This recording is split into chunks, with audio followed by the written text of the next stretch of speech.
இன்னைக்கு நம்ம பார்க்க போகிறது காம்ப்ளெக்ஸ் நம்பர்ஸோட பேசிக்ஸ் தான். ஸோ காம்ப்ளெக்ஸ் நம்பர்ஸ்னால் என்ன, அதுக்கு நான் உங்களுக்கு ஒரு 2 ஈக்குவேஷன் தரேன், அதை நம்ம சால்வ் பண்ணி கற்றுக்கலாம். ஓகேவா? First equation x² - 1 = 0. ஸோ இது எப்படி ஈஸியாக சால்வ் பண்ணலாம்? இந்த 1 இந்த பக்கம் போகும். ஸோ -1 என்ன ஆகும்? +1 ஆகும். So x² = 1. ஸோ x²க்கு இதுலேருந்து எக்ஸாக மாற்றணுன்னா இந்த ஸ்கொயர்ட் அந்த பக்கம் போனால் ஸ்கொயர் ரூட்டாக மாறிடும். So √1. So x = +or-1. Okay, so இது நார்மலாக சால்வ் பண்ணுறது. இதே ஈக்குவேஷனை ஒரு சின்ன சேஞ்ச் பண்ணி எடுத்துக்கிறேன். x² + 1 எடுத்துக்கிறேன், which = 0. ஸோ இதை அப்படி சால்வ் பண்ணால் x² = -1 ஆகும்.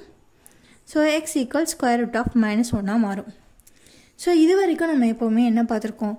√of ஏதோ ஒரு நம்பர் தான் இருக்கும். ஸோ √of நெகட்டிவ் நம்பர் அப்படின்னு முதல்ல இந்த -1 தான் நம்ம பார்க்குறோம். ஸோ என்ன சொல்கிறாங்க அப்படின்னா √of -1 = i. ஸோ i அப்படின்னா ஒன்றுமே இல்லை, இது ஒரு இமேஜினரி பார்ட்டாக கன்சிடர் பண்ணுறாங்க. ஓகேவா? ஓகே, ஸோ i தான் என்ன அப்படின்னா √of -1. ஸோ i² வேல்யூ என்னவா இருக்கும்? √of -1² right? அப்போ அதோட ஆன்சர் -1 இருக்கும். அப்போ i⁵ வேல்யூ, ஸோ அதை எப்படி எழுதலாம்? i² × i² × i. ஸோ i²னா -1, i²னா -1, அதுக்கப்புறம் i. So -1 × -1 +1, which = i.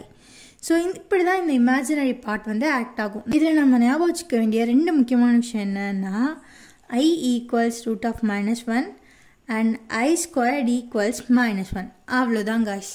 ஒரு காம்ப்ளெக்ஸ் நம்பரை எப்படி எழுதுவாங்க அப்படின்னா z அப்படின்னு ரெப்ரசன்ட் பண்ணுவாங்க, which = x + iy. ஸோ எல்லா காம்ப்ளெக்ஸ் நம்பர்லேயுமே 2 பார்ட் இருக்கும். இதில் எக்ஸ்ன்றது ரியல் பார்ட், iy அப்படின்றது இமேஜினரி பார்ட். ஓகேவா? ஸோ இந்த 2 பார்ட்டும் சேர்ந்து தான் ஒரு காம்ப்ளெக்ஸ் நம்பரையே உருவாக்கும். ஓகேவா? ஸோ இந்த காம்ப்ளெக்ஸ் நம்பரை வச்சு என்னென்னலாம் பண்ணலாம், இது எப்படி சம்ஸ் எல்லாம் சால்வ் பண்ணுறான்றதை அடுத்த வீடியோவில் பார்க்கலாம்.